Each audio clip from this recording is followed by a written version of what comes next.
All right. Tonight we're going to be walking through 2 Samuel 22 through 24. We're going to be finishing it up. And then next week we are off and we'll come back in November and we're hitting into 1 Kings. And so tonight, wrapping 2 Samuel, we are not ending the life of David because 1 Kings, there's some David talking to Solomon stuff that's going to continue happening. But here we are going to get the writer of Samuel is going to capture David's last words, and then David's going to go talk some more. So that's one more reason why last week talked about how these last sections aren't necessarily chronologically ordered. They're kind of stories that are included here, and to kind of sum up David's leadership. And the first section here that we're going to look at is a psalm.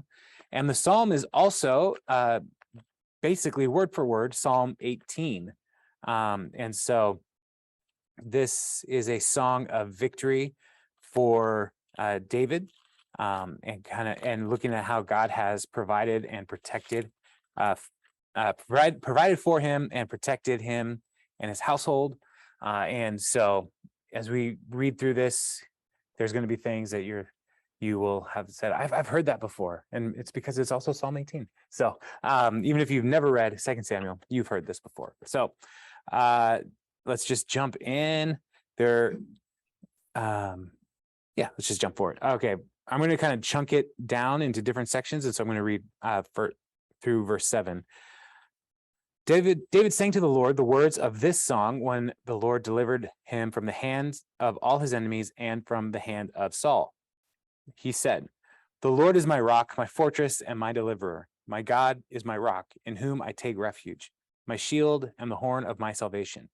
He is my stronghold, my refuge, and my savior. From violent people you save me. I called to the Lord, who is worthy of praise, and have been saved from my enemies. The waves of death swirled about me, the torrents of destruction overwhelmed me. The cords of the grave coiled around me, the snares of death confronted me.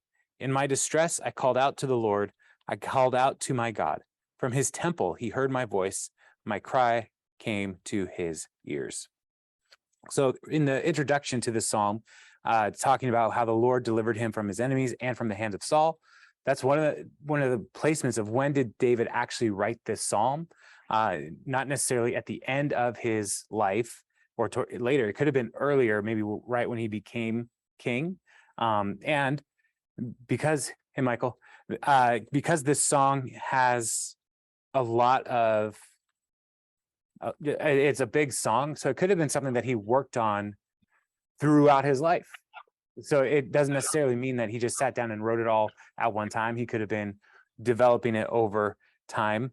And for the tradition of like victory songs is something that, we still have victory songs even now. Songs like Yankee Doodle Dandy, like that's Yankee Doodle went to town riding on a pony. Anyway, we have these songs that highlight victory, or maybe not even victory so much as endurance. Like the Star Spangled Banner is a song of how the fort survived overnight, basically, and that, like, those kinds of songs are traditionally a part of the national identity. And here we have one of those elements as well, that David, as the king, we're going to see that he has a national identity wrapped up in how God has protected him and his house.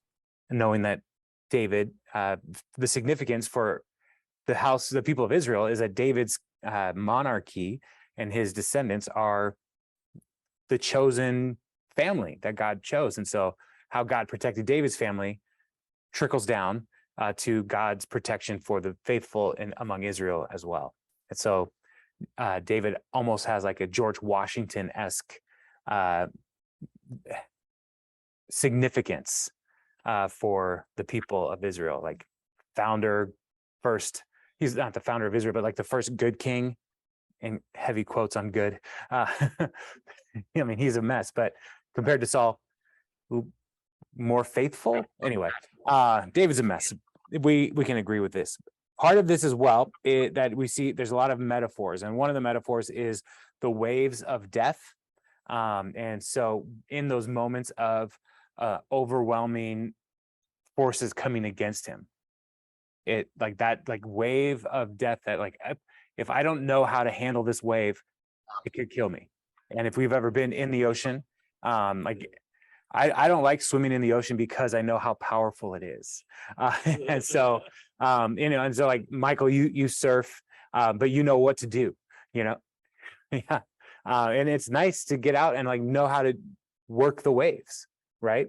But if you don't know, it can be very dangerous. And so that imagery for David talking about like this is overwhelming. I like if I'm not careful, I could be crushed. And his only real rescue in these situations is the Lord, who is his rock, that he is his foundation, but also his shield protecting him. And so he's kind of mixing all of his metaphors here. One of the echoes in this psalm that I find interesting as well is the waves of that verse 5-7. This sounds a lot like Jonah's prayer in Jonah chapter 2. And so there's an echo there for Jonah as he's saying that prayer in the belly of the great fish and being pulled down into the abyss, and he calls out to the Lord in his temple.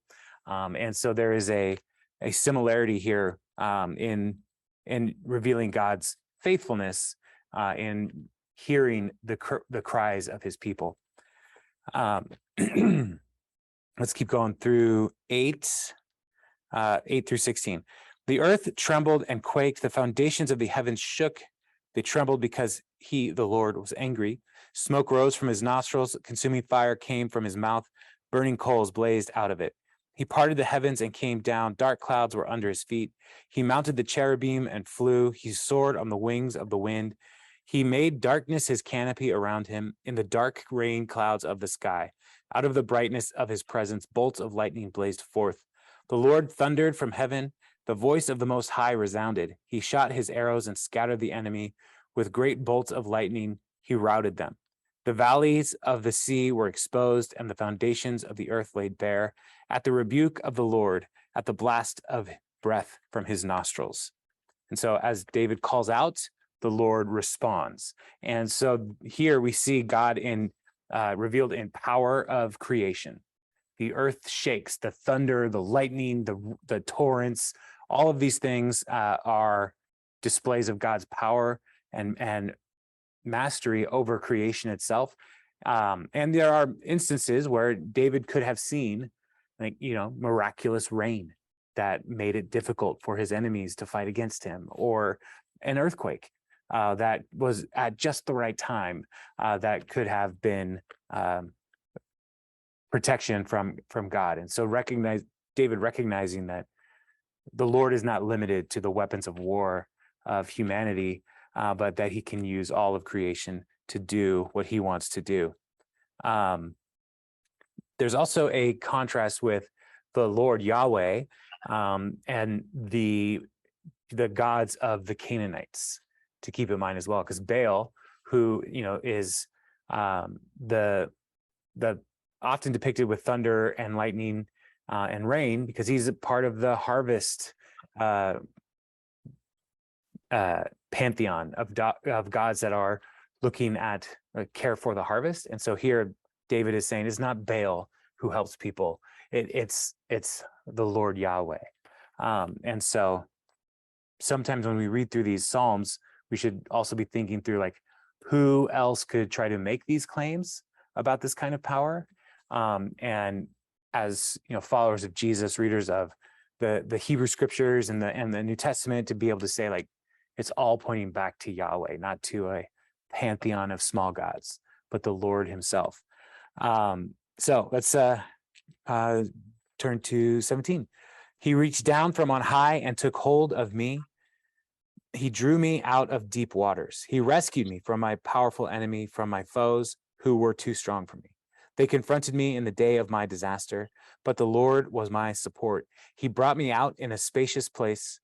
He rescued me because he delighted in me. The Lord has dealt with me according to my righteousness, according to the cleanness of my hands. He has rewarded me. For I have kept the ways of the Lord. I am not guilty of turning from my God. All his laws are before me. I have not turned away from his decrees. I have been blameless before him and have kept myself from sin. The Lord has rewarded me according to my righteousness, according to the cleanness in his sight. Inside's fine. It's all good. So the part of this psalm, as we are looking at verse 20, I want to highlight, I'm not going to be able to hit every image in here, but from the claustrophobia of being dragged underwater to being brought out into a spacious place. So that's one of the contrasts that David is saying, like, my enemies were coming against me, but the Lord pulled me up and gave me a wide open space. Hey. Question for myself and another Okay, we'll do questions. One, the slingshot with David and Goliath. Yes. King David is the same one. Yes. All right. Yes. Yeah. All right. So Linda, we'll do questions at the end if you have more. My caregiver likes to go to bed at 8 and then they lock the door. Okay. Well, I'll try to get as close as possible. So, all right. So there's from the claustrophobia to the wide open space that the Lord provides. So this is one of the ways that God rescues David. The other piece in here that we read through and we go, huh, is David's claims of sinlessness. And we have walked through the life of David. We know this is not the case. And so part of his claim to be able to say, I'm following the Lord's path is not, we can't say that David was perfect and without sin. But the contrast between David and Saul, again, coming back to when David was confronted with his sin, he repented. And even though he did awful things with Bathsheba and Uriah, like those are terrible things, but he was still willing to recognize his brokenness and turn on the right path and to keep trying to follow the Lord. And so this is this is one of those Psalms, the sections of the Psalms where you're like, David, I don't think you have an accurate representation of yourself, but we also need to recognize, like, he's trying in a way that Saul wasn't. Saul quickly abandoned trying to follow after the Lord. So let's jump to verse 26. And this is probably some of the most, I think, important parts of this. To the faithful, you show yourself faithful. To the blameless, you show yourself blameless. To the pure, you show yourself pure. But to the devious, you show yourself shrewd. You save the humble, but your eyes are on the haughty to bring them low. You, Lord, are my lamp. The Lord turns my darkness into light. With your help, I can advance against a troop. With my God, I can scale a wall. As for God, his way is perfect. The Lord's word is flawless. He shields all who take refuge in him. He who is God, for who is God besides the Lord, and who is the rock except our God? It is God who arms me with strength and keeps my way secure. He makes my feet like the feet of a deer. He causes me to stand on the heights. He trains my hands for battle. My arms can bend a bow of bronze. You make your saving help my shield. Your help has made me great. You provide a broad path for my feet so that my ankles do not give way. And so here, to the faithful, you're faithful. To the blameless, you're blameless. To the pure, you're pure. But those who are devious, you show yourself shrewd. And so this idea of those who are like scheming and trying to get their own way, God's like, I'm going to circumvent your way. That's what like the shrewdness is. Like he sees their tricks. But the faithful, you show yourself faithful. The blameless, you show yourself blameless. Now, the only way that we can truly be faithful and blameless is to be surrendered to the Lord. And that's part of our, part of what David is trying to communicate here, is that God does this transformation work in us, and he's the one who rescues. He's the one who guides and directs. Also, another image here is he makes my feet like the feet of a deer, and that is comes up again in one of the prophets. Oh man, and I am spacing on which of the prophets it is. It's one of the minor prophets. It's later, Habakkuk. It says in the end of Habakkuk, the final song and prayer, it says, "You have made my feet," like almost exactly the same words here. In the last verse, 19, "The sovereign Lord is my strength. He makes my feet like the feet of a deer. He enables me to tread on the heights." And so Habakkuk is written much later than David's lifetime. And so this psalm was probably well circulated by this time. And so David's words are echoed in the words of Habakkuk later. And so, but that image of like, if you've seen mountain goats, like climbing up the side of a cliff, it's like that kind of work that the Lord is making possible. But for the goat, that doesn't look impossible. And so even in this thing, you provide a broad path for my feet. For the goat is like, this is just the way you go. And for us, like, I can't do it. And so when we're following the Lord, he's saying like, no, I'll show you the way you go. I was watching the marathon baseball game on Saturday. And one of the commentators said, the ball looks big to him lately, about one of the batters. Yeah. Because like that, like if you ever tried to hit a ball flying at you at 100 miles an hour, that ball is small and fast. And when you're like trained to be able to see it, like it looks bigger, like you have a perspective of it that's different than our perspective. And so that's kind of what the Lord is doing for David, is like the path is broad as he's trusting him, because he's the light and the guidance that he needs on what would seem difficult for everybody else. Verse 38. 38. I pursued my enemies and crushed them. I did not turn back till they were destroyed. I crushed them completely, and they could not rise. They fell beneath my feet.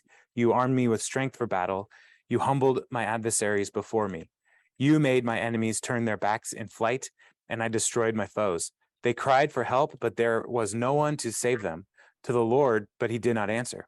I beat them as fine as the dust of the earth. I pounded and trampled them like mud in the streets. And so David he's, as we've seen, he's proven to be victorious over all of his enemies over and over again.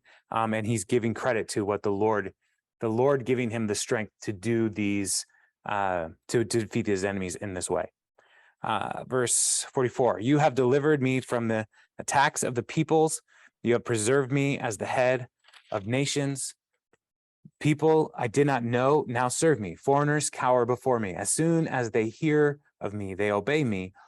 They all lose heart. They come trembling from their strongholds. The Lord lives. Praise be to my rock. Exalted be my God, the God, my Savior, the rock, my Savior. He is the God who avenges me. He puts the nations under me, who sets me free from my enemies. You exalted me above my foes. From a violent man you rescued me. Therefore I will praise you, Lord, among the nations. I will sing the praises of your name. He gives his king great victories. He shows unfailing kindness to his anointed, to David and his descendants forever. So again, pointing to the Lord's saving work, but part of the nation of Israel, going all the way back to Abraham. Through you, all nations will be blessed. And so the nation of Israel was intended not just to be an insular little nation, but to be an influence throughout the region and the world. And for David's time, being the influence throughout the world was partly possible because of conquest and the victories that they were having over their neighbors. And so we saw that there were different neighbors that were starting to give David tribute. Basically a tax to David because they wanted to be on his good graces. And so that's part of what he's talking about here is like, Lord, you have made these nations pay attention to us and submit to us. And so ultimately, though, that's tribute and conquest are not the best ways to lead people into a loving relationship with the Lord. That's not God's ultimate plan. And so when we read through these things, it's like, and we look to apply this to today, it should not be, well, yeah, let's go get some armies and let's go spread the gospel with missiles. That's not how we should read that or apply that today. So this psalm, it's repeated in Psalm 18. So let's look at David's last words, which again are not his last words, but they're last words here. And that's in chapter 23. These are the last words of David, the inspired utterance of David, son of Jesse, the utterance of the man exalted by the Most High, the man anointed by the God of Jacob, the hero of Israel's songs. And so here saying the inspired utterance, it is that's the kind of language that we use of prophets. And so David is a king, but he's also in this situation working in the prophetic role. So the Spirit of the Lord spoke through me. His word was on my tongue. The God of Israel spoke. The Rock of Israel said to me, when one rules over people in righteousness, when he rules in the fear of God, he is like the light of morning at sunrise on a cloudless morning. The light, like the brightness after rain, that brings grass from the earth. If my house were not right with God, surely he would not have made with me an everlasting covenant, arranged and secured in every part.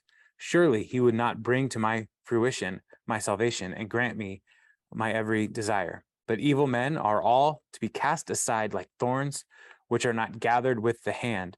Whoever touches thorns uses a tool of iron or the shaft of a spear. They are burned up where they lie. So these last words, this prophetic utterance is David saying, God has called me and my family, and he has called us not because of his view of our faultlessness. Like God chose them, even though they're imperfect, because they are chosen, God has given them this faultlessness, if that makes sense.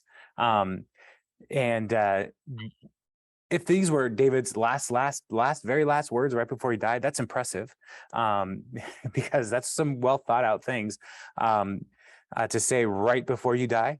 But the message though is like, hey, we as a warning to next generation as well. We need to follow the Lord. We need to not follow after the path of the wicked, because the path of the wicked are like thorns. And part of the message here is don't even touch them. Don't gather thorns with your bare hands. You're going to get hurt. And so this is a bit of a commissioning and saying like, Lord, the Lord has called us. Let's be faithful to him. And so don't just assume that everything's going to go great. Yeah, he gave us this everlasting covenant that, there will be a descendant to rule over God's people forever. But let's still not just go around grabbing thorns with our bare hands. So, and if you've ever done that, you know how painful it is. So the faithfulness of God is going to be revealed in their own lives as they are faithful to the Lord. And we're going to see prophets rising up to speak against the descendants of David when they veer off track. And the prophets will come and call them back to covenant faithfulness. All right. Now, the next section is a list of David's mighty warriors. And we're going to look at these in a few sections at a time. So we'll start with verse 8 and go through verse 17. These are the names of David's mighty warriors.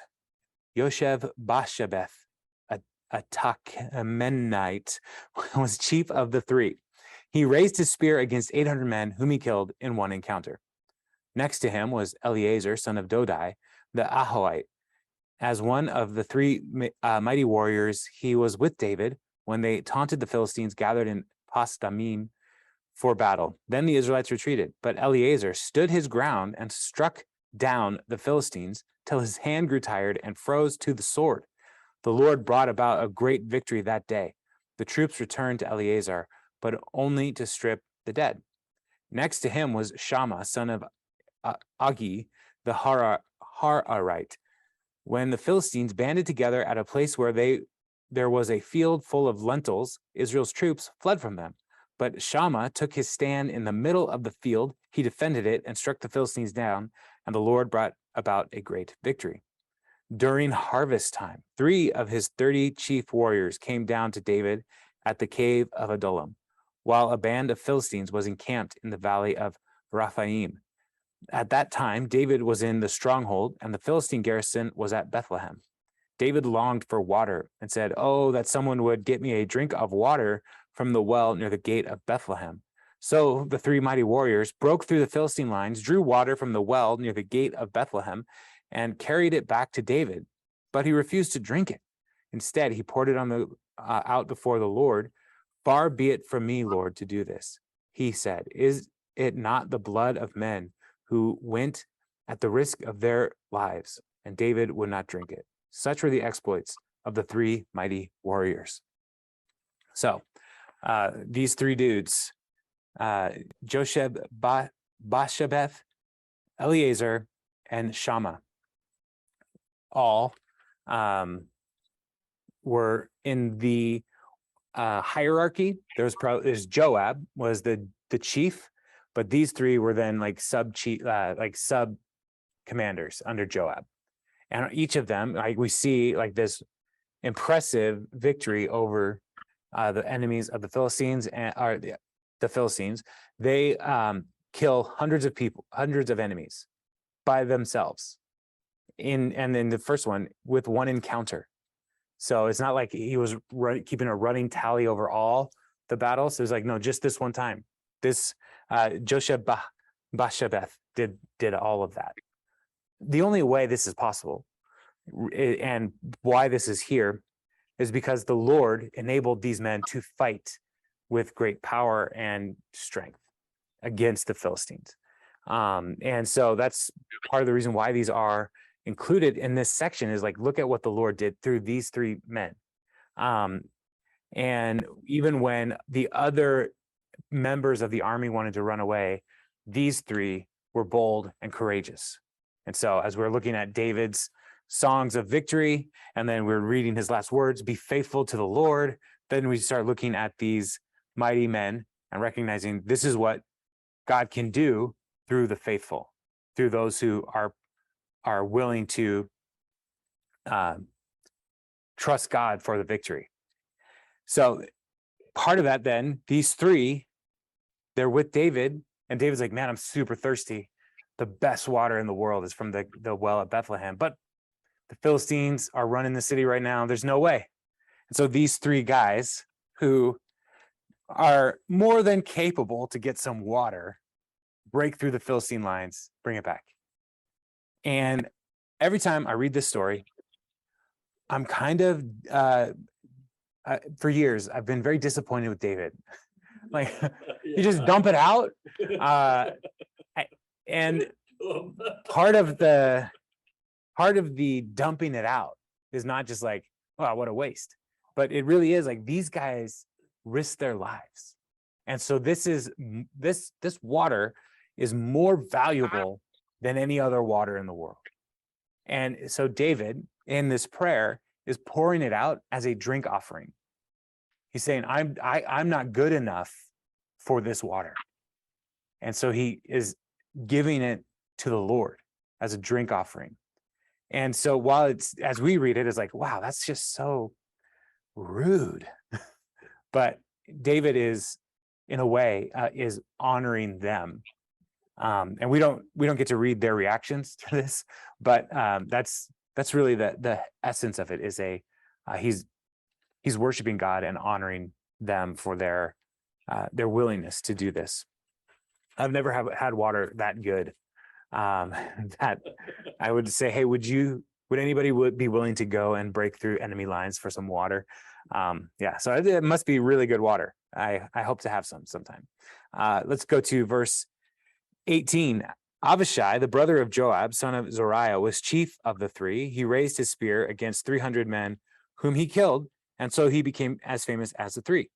Was he not held in greater honor than the three? He became their commander, even though he was not included among them. So Abishai, if we remember, there's a season where Joab is no longer the general, and Abishai is brought over him, and then Joab's like, "I'm going to take that back." So that's part of this. But he is another great warrior. Benaniah, son of Jehoiada, a valiant fighter from Kabzeel, performed great exploits. He struck down Moab's two mightiest warriors. He also went down into a pit on a snowy day and killed a lion. And he struck down a huge Egyptian. Although the Egyptian had a spear in his hand, Benaniah went against him with a club. He snatched the spear from the Egyptian's hand and killed him with his own spear. Such were the exploits of Benaiah, son of Jehoiada. He too was as famous as the three mighty warriors. He was held in greater honor than any of the 30, but he was not included among the three, and David put him in charge of his bodyguard. So one of the first books that I read when I came on staff here was by a man named Mark Batterson. And Batterson is a pastor in Washington, D.C., and he's in our denomination. And that's one of the reasons why it was brought to my attention. And as Assemblies of God pastors, we it's not very common to see a book from one of our pastors be so widely publicized. And so it was one of those things where it's like, hey, this is one of us. And so I read it. And the book was called In a Pit with a Lion on a Snowy Day. And so it's focused on this story. And, Batterson is a very rah, get you pumped up kind of guy. And so his story, the message was like, look what you can do when it seems impossible. It basically is what Batterson took out of this. But every time I read through this, I have fond memories of Mark Batterson's book. And it was really encouraging. But here, this man, Benaiah, was, he is unafraid, is really the part of the message that we should take from him. He is unafraid. So he takes down the two mightiest warriors from Moab. He was willing to go into the pit on a snowy day. And people would often trap lions in pits because, lions are dangerous. And so they would build these traps and get them in a pit. But the danger then is, what if the lion was able to get out? And so in the pit, you would want somebody to eventually kill the lion just so that you remove the danger. But then also in a pit, you've got a confined space. And so to go in there, you have to be brave to be willing to do that. And so he went in on a snowy day. Snow, it was not impossible in the region, but is very rare. And highlighting that it was snowy also shows that it's probably slippery. And so going in with a 4-footed animal and killing this lion on snowy terrain, it was risky, but he did it. And then also fighting this Egyptian, taking the spear from the Egyptian's hand. Like, a spear is a weapon, of distance. So he had to get close enough to get the spear and wrestle it free and then kill the Egyptian with it. And so, this is a guy who has no fear, and that's why he's included among this list. And also why, this is a good dude to have as a bodyguard, to say, no, you're in charge of making sure that I'm safe, because I want your no fearness to be transferred into all the people who are watching over the king. So and then we have this list here, and I'll go ahead and read it. Among the 30 were Asahel, brother of Joab, Elihan, son of Dodo from Bethlehem, Shammah the Harodite, Elika the Harodite, Helez the Paltite, Ira, son of Ikesh from Tekoa, Ebiezer from Anathoth, Sibbecai the Hushahite, Salmon the Ahahite, Maharai the Netophathite, Heled the son of Baanah the Netophathite, Ithai, son of Rabbi from Gibeah in Benjamin, Benaiah, the Pirathonite, Hiddai from the ravines of Gash, Abi, Alban, the Arbathite, Osmaveth, the Barhamite, Eliahaba, the Shalbanite, the son of Joshin, Jonathan, son of Shammah, the Hararite, Ahiam, son of Sharar, the Hararite, Eliphelet, son of Abishai, Ahasabai, that's that guy, Eliam, son of Ahithophel, the Gilonite, Hezro, the Carmelite, Parah, the Arbite, Igal, son of Nathan from Zobah, the son of Hagri, Zelek, the Ammonite, Zaharai, the Beerothite of the armor bearer of Joab, son of Zariah, Ira, the Ithrite, Gareb, the Ithrite, and Uriah, the Hittite. There were 37 in all. So, of this list, most of them are from Judah, which makes sense because David is from Judah. But there are others who are from Benjamin. But the majority of these folks are from David's own tribe. And, that's one of the complaints that the other tribes had with David. We are 10 tribes. We should have 10 shares with David. But David was heavily favoring the people of Judah, which again makes sense because they're his family. But at the same time, that's one of the tension points. Last among this list, Uriah the Hittite, one of David's mighty warriors, his 30, the strong men. The writer of 2 Samuel does not want us to forget that Uriah was not just some guy. He was somebody that David knew, somebody that David trusted, and so his betrayal is even greater. And so, yeah, and I think it is significant that the writer of 2 Samuel made sure that Uriah was last. So that, like, as you're reading through these names, and they sound weird to us, wouldn't have sounded weird to the original readers, but that Uriah was like, oh, I know that story. And so while he has these mighty men, he was still not a great dude all the time. So chapter 24, we're almost there, guys. We're almost there. Again, the anger of the Lord burned against Israel, and he incited David against them, saying, go and take a census of Israel and Judah. So what is this? The anger of the Lord burned against Israel, and he incited David against them, telling him to do this thing. Why would God send David to go do a census? Because God was angry with David. This is one of the great mysteries of this book. And part of the understanding is that maybe David did this because God was angry with him and he was trying to appease God and trying to say, like, I'll do this so that God will be happy to see how big our army is, maybe.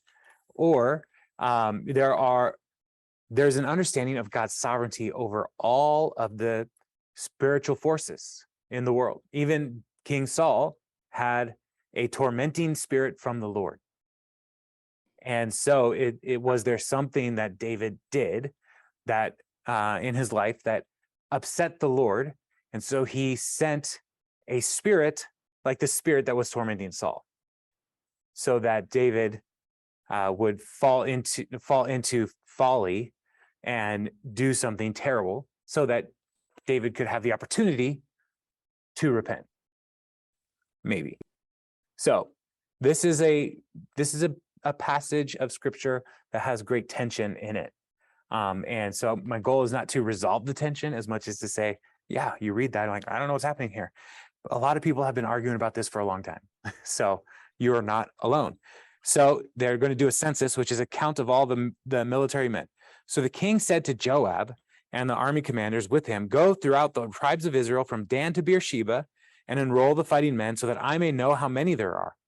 But Joab replied to the king, may the Lord your God multiply the troops 100 times over, and may the eyes of the Lord the king see it. But why does my lord the king want to do such a thing? king's word, however, overruled Joab and the army commanders, so they left the presence of the king to enroll the fighting men of Israel. So some of the notes that I came across with this is that Joab here is pushing back against David on doing a census. And it doesn't really make sense. Like, well, why wouldn't the commander of the army want to know how many people are in the army? And so there are indications in other cultures in the ancient Middle East there where they would look at counting the army as a sign of bad luck. And so that might be part of like an old military superstition. Like you want to have a good army, but you don't want to like boast about it, because the only reason you're going to try to count the army is to boast.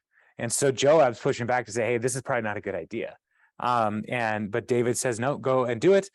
Verse 5, after crossing the Jordan, they camped near Aroer, south of the town in the gorge, and then went through Gad and on to Jazer. Then they went to Gilead, the region of Tahim, Hadshi, and to Dan, Ja'an, and around toward Sidon. Then they went toward the fortress of Tyre and all the towns of the Hivites and Canaanites. Finally, they went on to Beersheba in the Negev of Judah. Part of the detail in this map, they're doing a big loop around the country to count all the people, but they're going into non-Israelite territory. And they're counting fighting men that are not Israelites. And so even in the count, they are exploiting others. And so the process here is not good. And the writer is pointing this out for us. Like, the writer didn't have to tell us this, but he's pointing it out to say, look, the census was a bad idea, and the way they did it was a bad method. So after they had gone through the entire land, they came back to Jerusalem at the end of 9 months and 20 days. Joab reported the number of the fighting men to the king in Israel. There were 800,000 able-bodied men who could handle a sword, and in Judah, 500,000. David was conscience-stricken after he had counted the fighting men, and he said to the Lord, I have sinned greatly in what I have done. Now, Lord, I beg you, take away the guilt of your servant. I have done a very foolish thing. So now, too late, David, you already did the thing that you probably shouldn't have done, but he recognizes that this was wrong. Now, it took him 9 months to recognize it, but he recognized it was wrong. So before David got up the next morning, the word of the Lord had come to Gad, the prophet, David's seer. Go and tell David, this is what the Lord says. I am giving you 3 options. Choose one of them for me to carry out against you. So Gad went to David and said to him, shall there come to you 3 years of famine in your land, or 3 months of fleeing from your enemies while they pursue you, or 3 days of plague in your land? Now then, think it over and decide how I should answer the one who sent me. David said to Gad, I am in deep distress. Let us fall into the hands of the Lord, for his mercy is great, but do not let me fall into human hands. So David, part of this is David knows what it is to run from people, and they are not merciful. But he has also learned that the Lord's mercy is greater than David could ever imagine. David has received it time and again. And so he's willing to, he just doesn't want to be on the run from his enemies. And so could be famine, could be plague, but he doesn't want to run from his enemies. So the Lord sent a plague on Israel from that morning until the end of the time designated, and 70,000 of the people from Dan to Beersheba died. So Dan to Beersheba again is north to south. So it's saying in the whole land, 70,000 people died. When the angel stretched out his hand to destroy Jerusalem, the Lord relented concerning the disaster and said to the angel who was afflicting the people, enough, withdraw your hand. The angel of the Lord was then at the threshing floor of Araunah the Jebusite. When David saw the angel who was striking down the people, he said to the Lord, I have sinned. I, the shepherd, have done wrong. These are but sheep. What have they done? Let your hand fall on me and my family. So the Lord relents at Jerusalem. And part of this is coming back to, like, this is the city that God ultimately wants to make his dwelling place.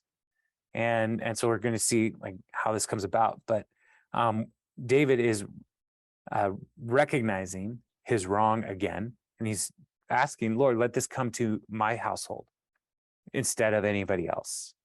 And so this is one of the contrasts between David and Saul. Saul was passing the blame. He was trying to please the people. He was not trying to bear the responsibility the way David is saying here. All of this is David's fault. And so people have died because of David's foolishness.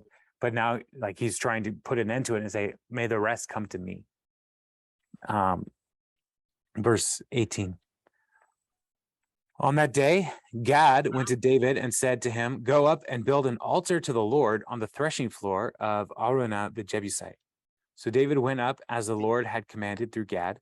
When Araunah looked and saw the king and his officials coming toward him, he went out and bowed down before the king with his face to the ground. Araunah said, why has my lord the king come to his servant? To buy your threshing floor, David answered, so I can build an altar to the Lord, that the plague on the people may be stopped. Araunah said to David, let my lord the king take whatever he wishes and offer it up. Here are oxen of the burnt offering, and here are the threshing sledges and ox yokes for the wood. Your majesty, Araunah gives all this to the king. Araunah also said to him, may the Lord your God accept you. But the king replied to Araunah, no, I insist on paying for it. I will not sacrifice to the Lord my God burnt offerings that cost me nothing. So David bought the threshing floor and the oxen and paid 50 shekels of silver for them. David built an altar to the Lord there and sacrificed burnt offerings and fellowship offerings.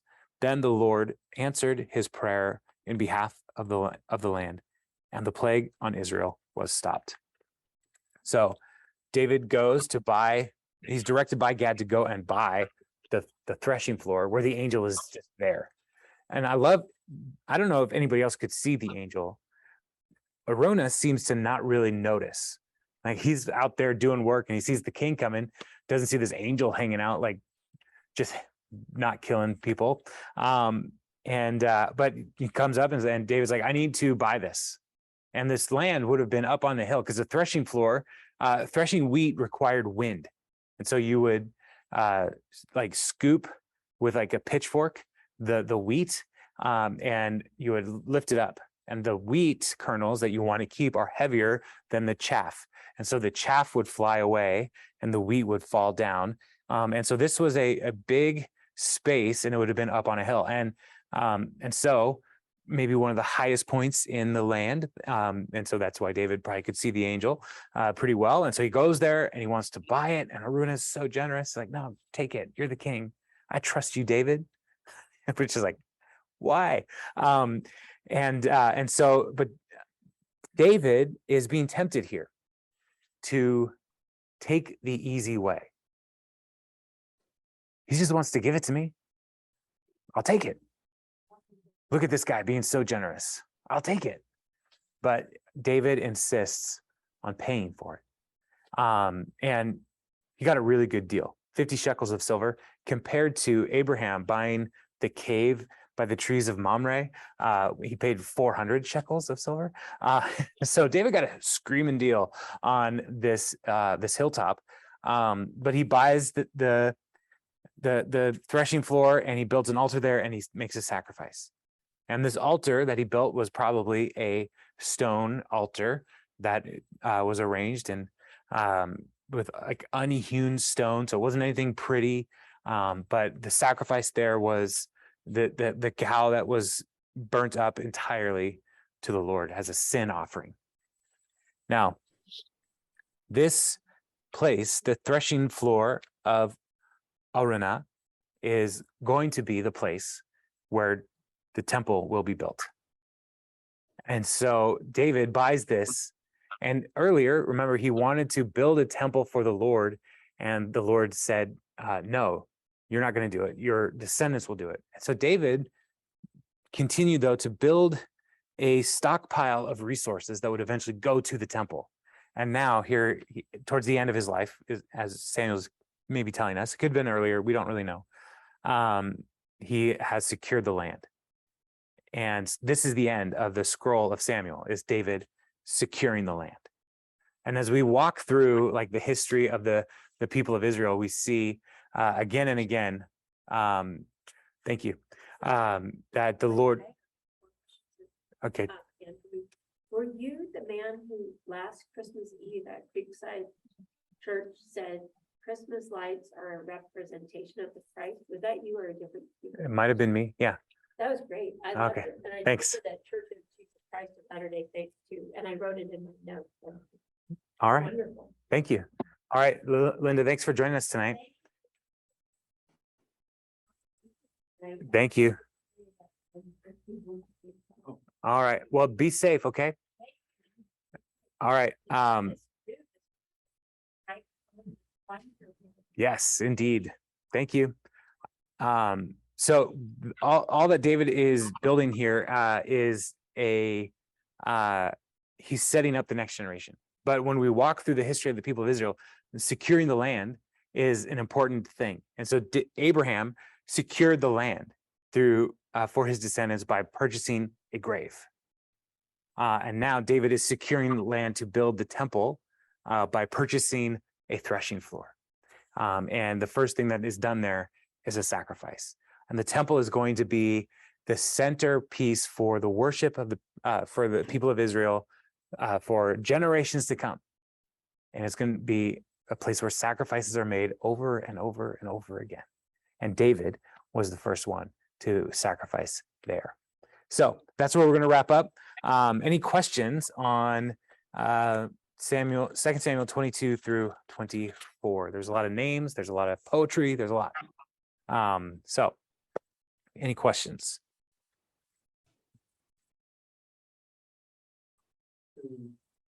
22 in the Psalm. Yeah. When he talks about according to my righteousness, right, I'm not wrong, Right. sin. Like you said earlier, though, we don't know when these are from. So could this have been early in his anointing of? Yeah. So, Yeah, it could be before anything happened with Bathsheba. yeah. It could have been. But and part of it is like the Lord delivered me from the hand of all my enemies and from the hand of Saul. So that hand of Saul reference could be saying like, look, I'm becoming king now. So it could be written at that point for sure. It's a for sure possibility. So the question though is, why is it included at the end? That's really the question that I'm wrestling with, is like the person who created or compiled 2 Samuel, and it probably wasn't called 2 Samuel for them, but the person who compiled this scroll includes this story here after we have read all of this stuff about David. And so there is the hand of the inspiration of the Spirit, but also a human editor who is putting these last few chapters at this point. And so why are they doing it that way?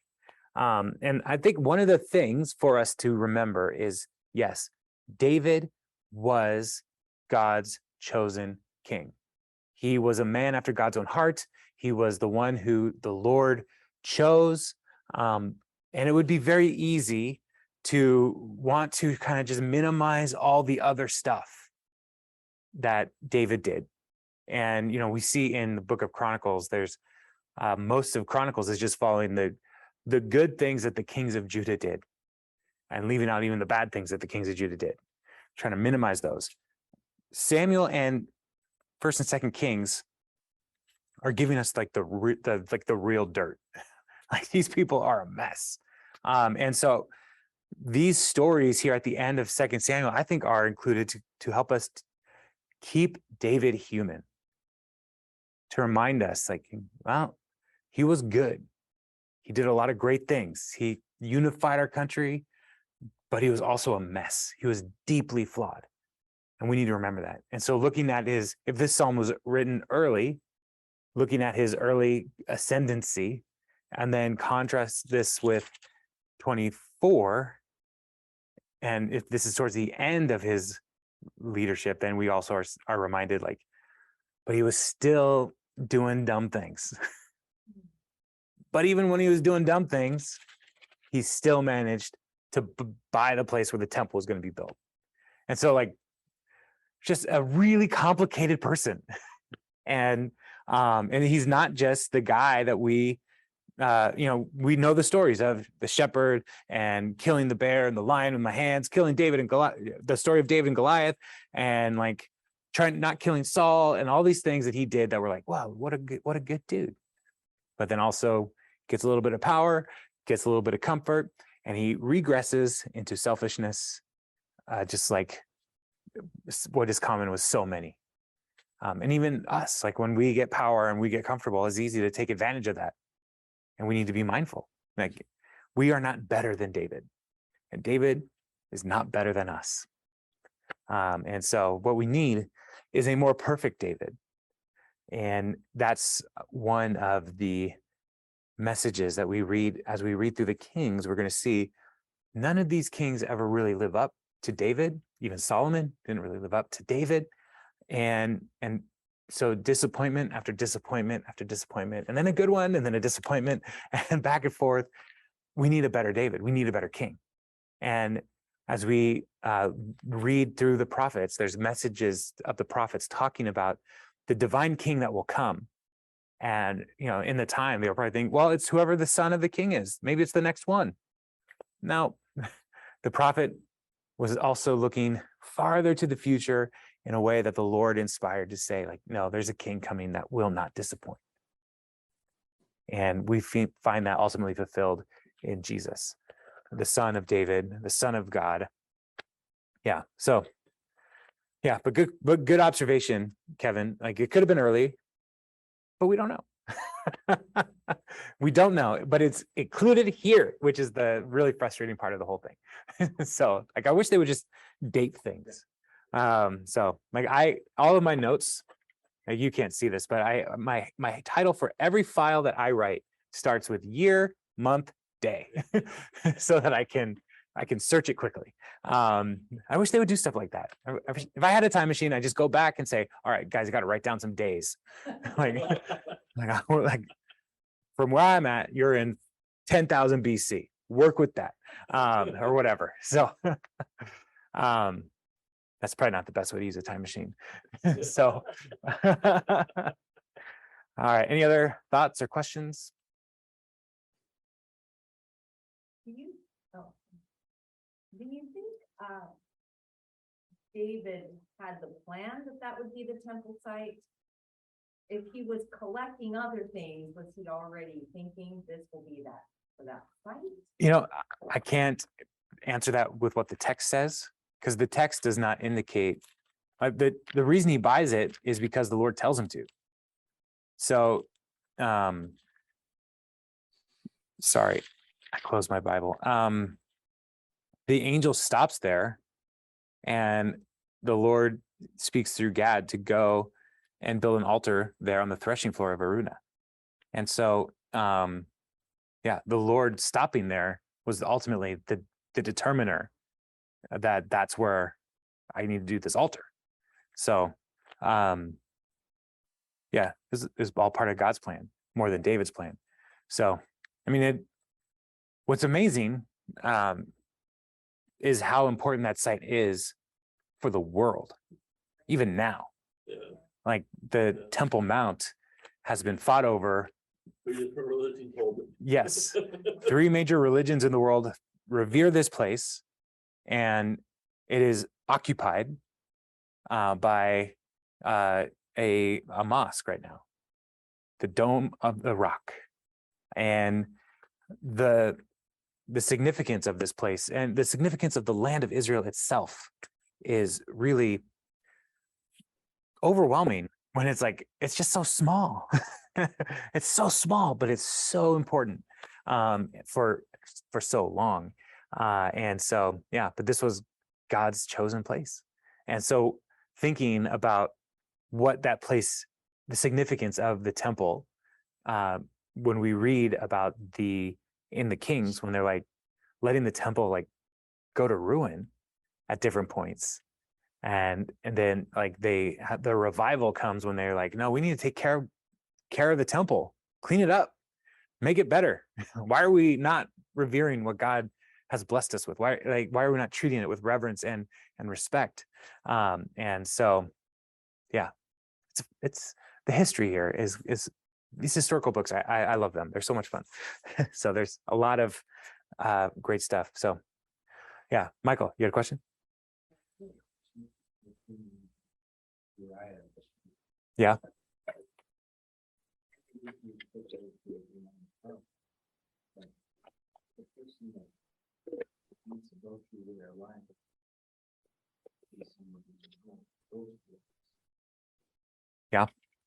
Yeah. So for the folks online, Michael was pointing out that keeping Uriah at the end is a reminder of the relationship here, and that this adulterous act that David committed was with a known person. And you can't be betrayed by an enemy.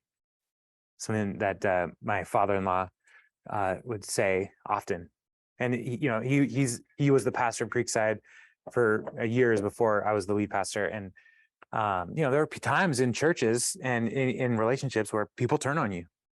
And if it's people that you don't have a relationship with, it doesn't hurt as much, because it's like, well, sometimes people just are mad and they do things. But when it's your friend, somebody you trust, who betrays you, that hurts deep. And so Uriah was betrayed by David, but Jesus was betrayed by Judas. Jesus knew Judas. They spent 3 years together. Like, they were friends, and so that act of betrayal, I mean, it's a good reminder, Michael, like those, you can only be betrayed by your friends.